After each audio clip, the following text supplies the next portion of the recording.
Now, one of the big conundrums facing government right now is finding that delicate balance between paying civil servants who want more money and actually finding it. Seán Mfundza Muller is a senior lecturer in economics at the University of Johannesburg. He's been studying this. He writes that a plan based on a political settlement with public sector trade unions still remains within President Ramaphosa's power to negotiate. How's he going to do it? Seán, good afternoon to you and welcome. You write about a persistent gap between aspiration and reality in terms of our fiscus, but you also say that the expenditure cuts which have been proposed by the President require a political settlement. But we haven't seen one yet, have we?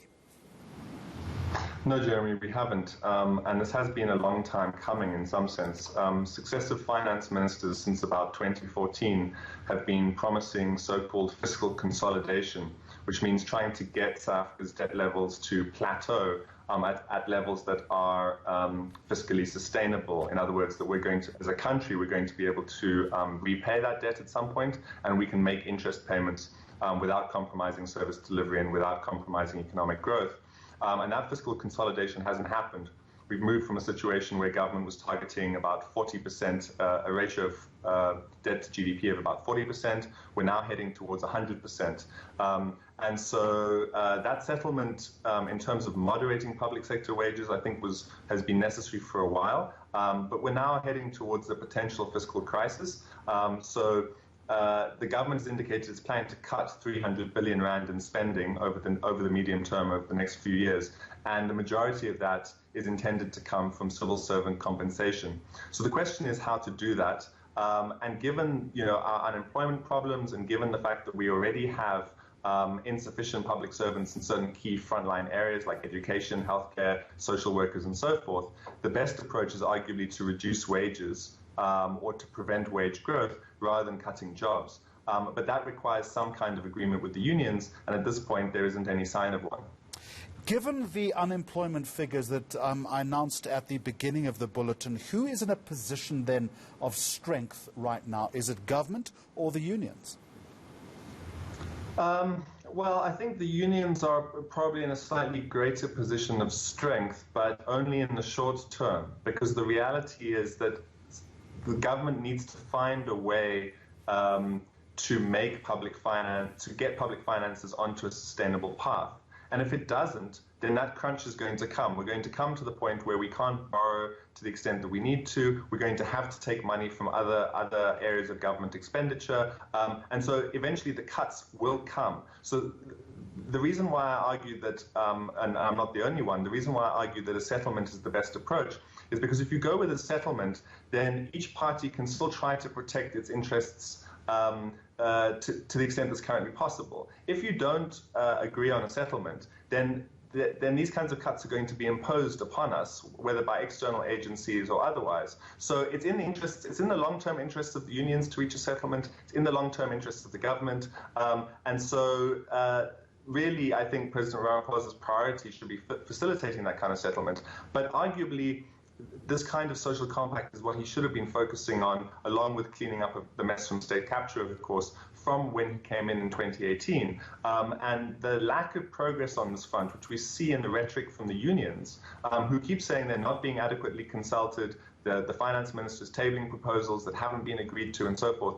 That kind of stuff should have been sorted out within the ANC alliance, and the political connections exist there. It's not as if Sosathu and the ANC are on different sides of the political spectrum. So this should be political negotiations should be happening in the background, and those should be informing what the finance minister is presenting. But instead, we're seeing the situation where the finance minister presents something, and then the unions react in a way that suggests they weren't consulted at all. Whether that's true or not, I don't know. In some cases, I think it is. In other cases, the unions are probably exaggerating. But right now, we don't see a sign of a coming together, and it's been 2 years. The situation is becoming urgent. And yet you still say that it remains within President Ramaphosa's purview to continue negotiating. He is still able to do that. But I would suggest to you, Seán, that gap is narrowing, the window is closing if it isn't closed already.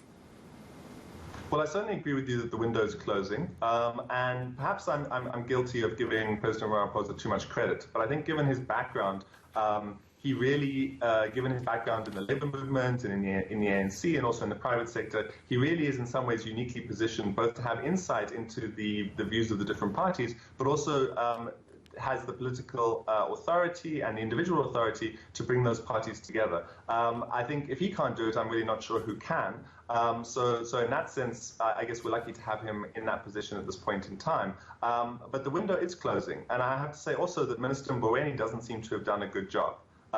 He's antagonized the trade unions, in some cases unnecessarily, and in many instances, if you go to the presentations that the trade unions have been doing in Parliament, for example, COSATU has been presenting there.